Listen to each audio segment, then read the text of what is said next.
Halo, Assalamualaikum warahmatullahi wabarakatuh. Kembali lagi bersama saya, Yuke Yuliana. Pada kesempatan kali ini, kita akan belajar mengenai persamaan linear satu variabel. Yuk kita perhatikan definisi dan contoh soalnya. Pada bab kali ini, kita akan belajar mengenai persamaan dan pertidaksamaan linear satu variabel. Yang pertama, ada kalimat terbuka. Di dalam kalimat terbuka ini, ada yang disebut dengan pernyataan. Pernyataan yaitu kalimat yang dapat ditentukan nilai kebenarannya. Artinya dapat dikatakan benar atau dapat dikatakan salah. Contohnya di sini, ibu kota negara Indonesia adalah DKI Jakarta. Jelas ya, ini adalah pernyataan benar. Kemudian yang kedua, letak Monumen Nasional berada di Surabaya. Nah, kalau yang ini pernyataan salah. Kemudian yang kedua, ada kalimat terbuka dan himpunan penyelesaian. Di sini kalimat terbuka yaitu kalimat yang memuat variabel yang belum diketahui nilai kebenarannya. Sedangkan himpunan penyelesaian adalah himpunan semua pengganti dari variabel-variabel pada kalimat terbuka, sehingga kalimat tersebut bernilai benar. Di sini contohnya, ada kalimat terbuka, yaitu 3 min X sama dengan 6. Nah, di sini akan bernilai benar jika X ini diganti dengan negatif 3. Dan akan bernilai salah jika X diganti dengan bilangan selain negatif 3. Nah, kemudian kita masuk ke persamaan linear satu variabel. Nah, di sini kita sering singkat menjadi PLSP. Nah, perhatikan persamaan berikut. Di sini ada 3 persamaan. Yang pertama, X min 3 sama dengan 6. Kemudian yang kedua, A kuadrat ditambah 4A ditambah 8 sama dengan 0. Dan yang ketiga, 4X plus 5Y sama dengan 8. Nah, pengertian dari persamaan linear satu variabel artinya adalah persamaan yang hanya memiliki satu variabel dan berpangkat 1. Nah, perhatikan yang A. Untuk yang A di sini, X min 3 sama dengan 6. Ini adalah benar, PLSP ya, persamaan linear satu variabel. Karena di sini hanya memiliki satu variabel yaitu X dan berpangkat 1. Sedangkan persamaan yang kedua, ini disebut persamaan kuadrat. Nah, karena variabelnya ada yang berpangkat 2.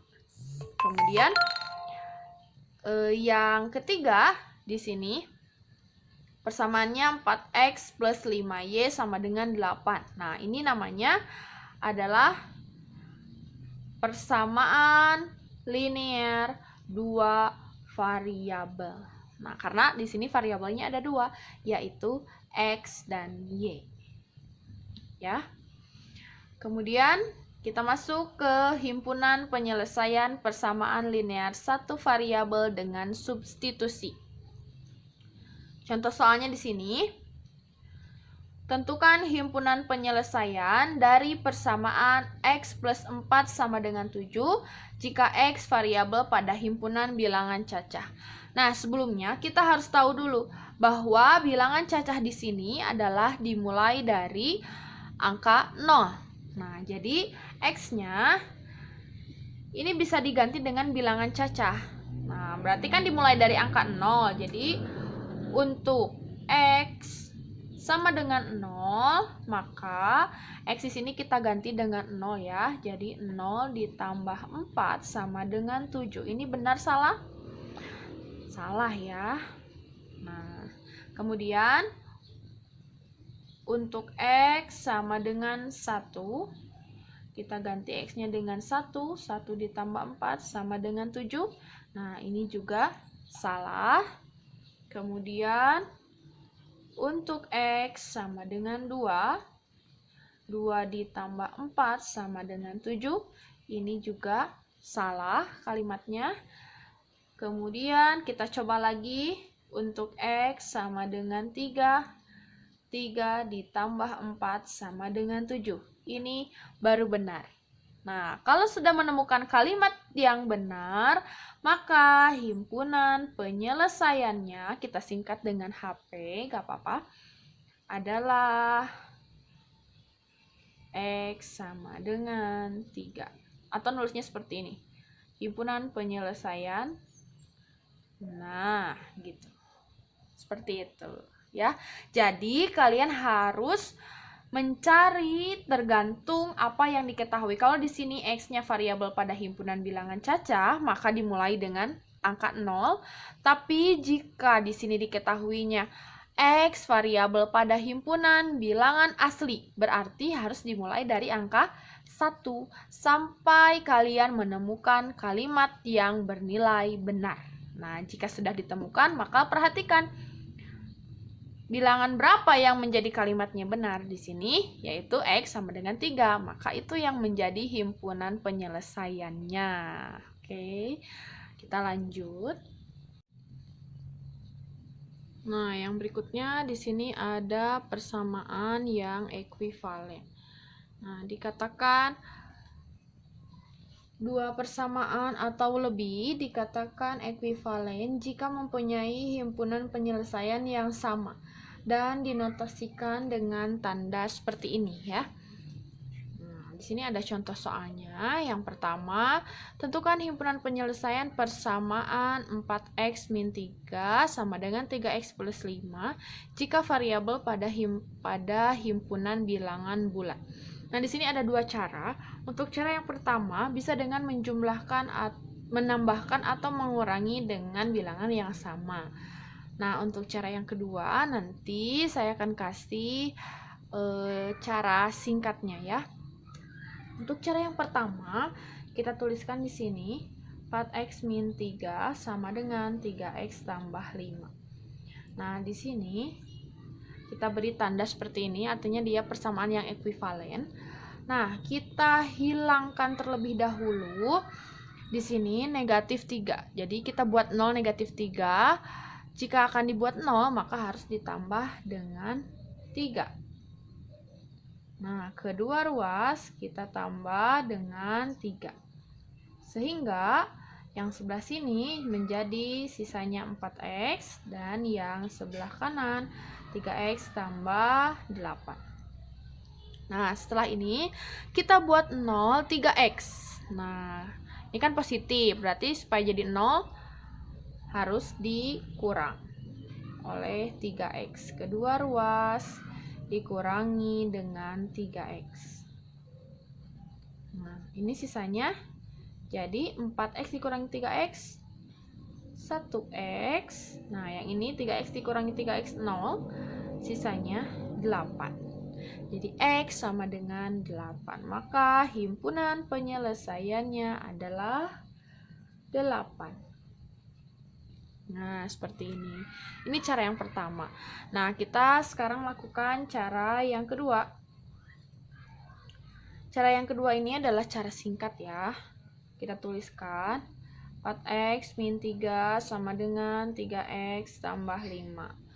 Nah, kita langsung pindah ruaskan, kumpulkan yang sejenis. Di sini kan yang sejenisnya adalah 4x dan 3x. Nah, 3x kita tukarkan dengan min 3. Nah, 4x. 3x di ruas sebelah kanan, pindah ruas ke ruas sebelah kiri, tandanya berubah. Dari kanan positif, pindah ke kiri jadi negatif. Kemudian di sini sisanya 5, tuliskan. Nah, lalu negatif 3, pindah ruas ke kanan, dari kiri negatif, pindah ruas ke kanan, tandanya berubah jadi positif. Tinggal di sini kita jumlahkan 4x dikurangi 3x 1x, ini 5 ditambah 3 hasilnya 8. Maka himpunan penyelesaiannya adalah 8. Nah, kalian bisa milih caranya ya, boleh cara yang pertama atau cara yang kedua. Ini cara singkatnya ya. Nah, gak apa-apa kalau misalnya kalian lebih senang cara yang kedua, silahkan ya. Lalu yang berikutnya, Tentukan himpunan penyelesaian dari persamaan 3x tambah 13 sama dengan 5 dikurangi x. Untuk x variabel pada himpunan bilangan bulat. Ini juga sama. Cara yang pertama ini bisa dengan mengalihkan atau membagi kedua ruas dengan bilangan yang sama. Sedangkan cara yang kedua sama seperti yang tadi, yaitu cara singkatnya ya. Kita selesaikan dulu cara yang pertama di sini. Kita tuliskan 3x tambah 13 sama dengan 5 dikurangi x. Nah, kita buat 0 dulu ruas di sebelah kiri dengan mengurangi 13 ya, supaya 13-nya jadi 0. Nah, lalu yang ini tinggal 0, yang ini 5 dikurangi 13, punya uangnya 5.000, jajannya 13.000, berarti masih punya hutang 8 ya.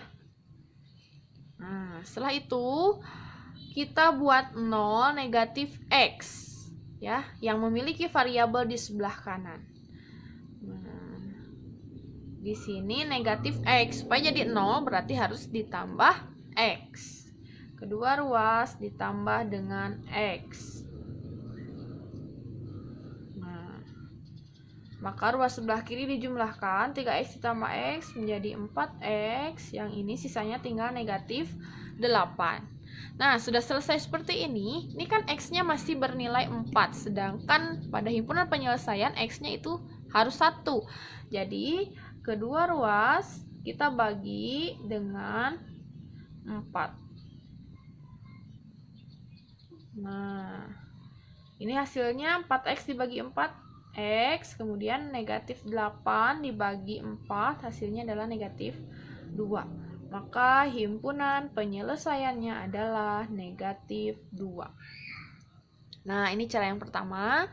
Sedangkan untuk cara yang kedua, nah ini cara singkatnya, sama seperti tadi, kita tuliskan dulu. 3x tambah 13 sama dengan 5 dikurangi x. Nah, kita tukar posisi ya. Di sini yang tukar posisinya 13 dengan negatif x ya. Jadi kita kumpulkan yang sejenis di satu ruas. 3x-nya kita tulis lagi, kemudian ini negatif x di ruas sebelah kanan, kita pindahkan ke ruas sebelah kiri, berarti tandanya berubah. Dari kanan negatif, pindah ke kiri jadi positif. 5-nya tulis lagi, lalu ini 13, dari kiri positif, pindah ke kanan jadi negatif. 3x ditambah x jadi 4x. Nah, ini 5 dikurangi 13, hasilnya negatif 8. Sama ya ke bawahnya. Kita bagi, maaf ini kelewat, dengan 4 ya, masing-masing kita bagi 4. Jadi, hasilnya adalah x sama dengan negatif 2. Maka, himpunan penyelesaiannya adalah negatif 2. Nah, seperti itu. Lalu, kita lanjut ke soal berikutnya. Nah, ini untuk soal yang terakhir. Di sini bentuknya pecahan ya, persamaannya 1/5 x min 2 sama dengan x min 1/2. Nah, kalau ada kasus seperti ini, jadi kita harus mencari dulu KPK dari masing-masing penyebut di kedua ruas. Nah, di sini penyebutnya ada 5 dan 2, maka kita harus cari dulu KPK dari 5 dan 2. Nah, caranya boleh pakai pohon faktor, boleh pakai sisir, atau boleh secara langsung kalau sudah bisa ya. Nah, di sini kita tuliskan dulu KPK 5 dan 2 adalah 10. Ya. Nah, sudah ketemu KPK-nya adalah 10, kemudian masing-masing ruas kita kalikan dengan KPK-nya. Nah, di sini kita kalikan dengan 10, berarti kita tuliskan dulu persamaannya 1/5x min 2 sama dengan x min 1/2. Nah, masing-masing di sini kita kalikan dengan 10. 1/5 X min 2 sama dengan 10 kali X min 1/2. Nah, sudah seperti ini. Lalu kita kalikan 10 dikali 1, 10 dibagi 5. Jadi hasilnya 2. Jangan lupa tuliskan lagi X-nya. X-nya. Jadi dikalikan atasnya ya, 10 kali 1 dibagi 5. Kemudian 10 dikali negatif 2. Hasilnya jadi negatif 20. Nah, untuk yang sebelah kanan, kasusnya seperti ini. Caranya kita bagi 1 kali, 10 dibagi 2. Hasilnya 5. Nah, jadi kita tuliskan 5 kali X min 1. Kemudian kita tuliskan lagi yang di sebelah kirinya. Lalu yang di sebelah kanan kita kalikan 5 kali X menjadi 5X. 5 dikali min 1 menjadi min 5. Nah, setelah ini kita gunakan cara singkat ya. Kita tukarkan yang sejenis. Nah, kita kumpulkan yang sejenisnya jadi satu ruas. Kita tukarkan di sini antara 5X dengan negatif 20. Nah, hasilnya menjadi 2X-nya kita tulis lagi. 5X di sini kan positif. Pindah ruas jadi negatif. Kemudian di sini min 5 tulis lagi. Negatif 20-nya pindah ke sini jadi positif. Nah, lalu 2X dikurangi 5X. Punya uangnya 2.000, jajannya 5.000. Otomatis kita masih punya hutang 3.000. Kalau masih punya hutang berarti tandanya negatif. Jangan lupa tuliskan lagi X-nya. Kemudian negatif 5 ditambah 20. Punya hutangnya 5.000, dibayarnya sama uang 20.000. Berarti ada kembalian 15. Nah, sudah seperti ini. Di sini X-nya masih negatif 3. Harus menjadi 1. Berarti kedua ruas dibagi oleh negatif 3. Nah, hasilnya jadi ini tinggal X, yang ini negatif 5. Maka himpunan penyelesaiannya adalah negatif 5. Nah, seperti itu. Nah, itu tadi merupakan penjelasan dari definisi dan beberapa contoh soal untuk materi persamaan linear satu variabel. Semoga dapat dipahami dan semoga bermanfaat. Wassalamualaikum warahmatullahi wabarakatuh.